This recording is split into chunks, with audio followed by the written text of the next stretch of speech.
कौमारभृत part A हम लोग कर रहे थे, सिलेबस का पॉइंट नंबर 11, और उसमें हम लोगों ने कुछ चीज़ें देख ली थी। अब हम बात करते हैं दंत व्याधियाँ। ठीक है, तो दंत व्याधियों में हम लोगों को 3 व्याधियाँ पढ़नी है, कृमि दंत, दंतहर्ष और दंत शब्द। तो यहाँ बात करेंगे कृमि दंत, और जो कृमि दंत है ये बहुत ही इम्पोर्टेंट है, क्योंकि ये फाइनल ईयर में भी है और थर्ड ईयर में भी है। तो इसलिए इसको फाइनल ईयर इसलिए इम्पोर्टेंट के तरीके से पढ़िए कि फाइनल ईयर में भी काम आएगा और थर्ड ईयर में भी काम आएगा। शालाक्य तंत्र फाइनल ईयर में है। ठीक है, वैसे थंबनेल में मैंने डाल भी दिया है शालाक्य तंत्र। तो देखिए जो कृमि दंत होता है, इससे आचार्य सुश्रुत ने क्या बताया है, तो देखिए वात दोष से उत्पन्न रोग है।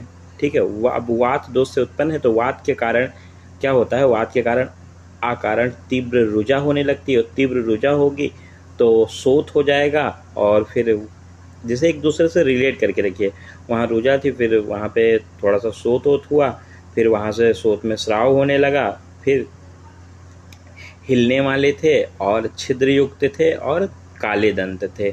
ये सारे दंत कृमि दंत कहलाते हैं। ठीक है, जो बातें सुश्रुत की हैं देखिए वही बातें सेम अष्टांग हृदय में रिपीट होंगी, बस 2 चीज़ें आपको नहीं पढ़नी हैं। तो पहले एक बार फिर से देख लीजिए, इसमें क्या आपने याद किया, काला दंत होना, छिद्र युक्त होना, हिलने वाला होना, स्राव होना और शोथ होना। ठीक है, इतनी चीज़ें, और साथ में वात के कारण तीव्र रुजा। तो ये सारी बातें तो अष्टांग हृदय में देखो आ ही जाएंगी।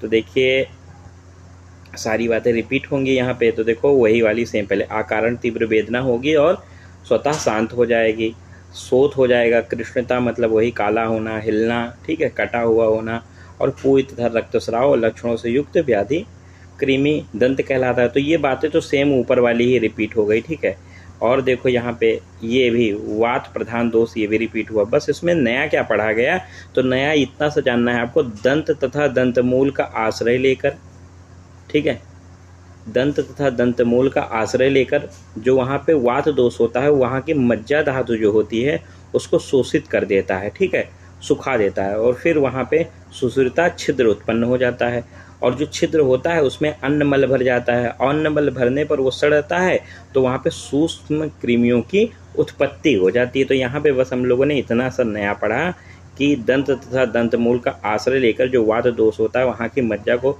शोषित कर लेता है, सुखा देता है, वहाँ पर छिद्र उत्पन्न हो जाता है, उस छिद्र में अन्न भर जाता है और सड़ता है, जब सूक्ष्म कृमियों की उत्पत्ति हो जाती है। बाकी चीज़ें दोनों के कॉमन है, जो ऊपर पढ़ा गया वही सेम नीचे है।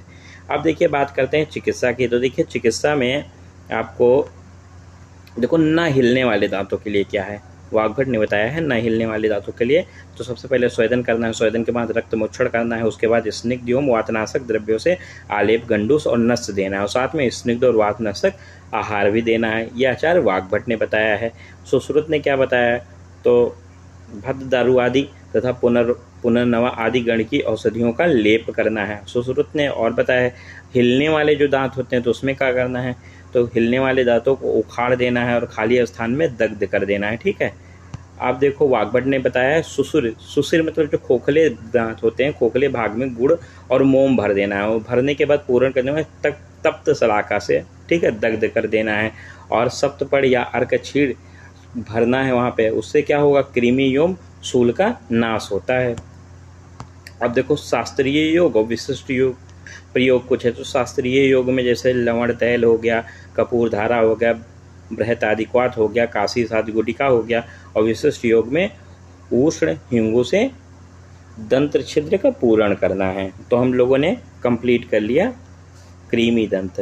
तो कृमि दंत में मैंने आपको सब कुछ बता दिया, साथ में चिकित्सा बता दी है, और ये साला की ENT के लिए भी इम्पोर्टेंट है और साथ में कौमारभृत्य के लिए इम्पोर्टेंट है। तो अब इसको अच्छे से पढ़ें कि फाइनल ईयर में भी काम आए और थर्ड ईयर में भी काम आए। ठीक है, तो हम लोगों का ये कंप्लीट हो गया। अब इसके बाद हम लोग बात करते हैं आगे।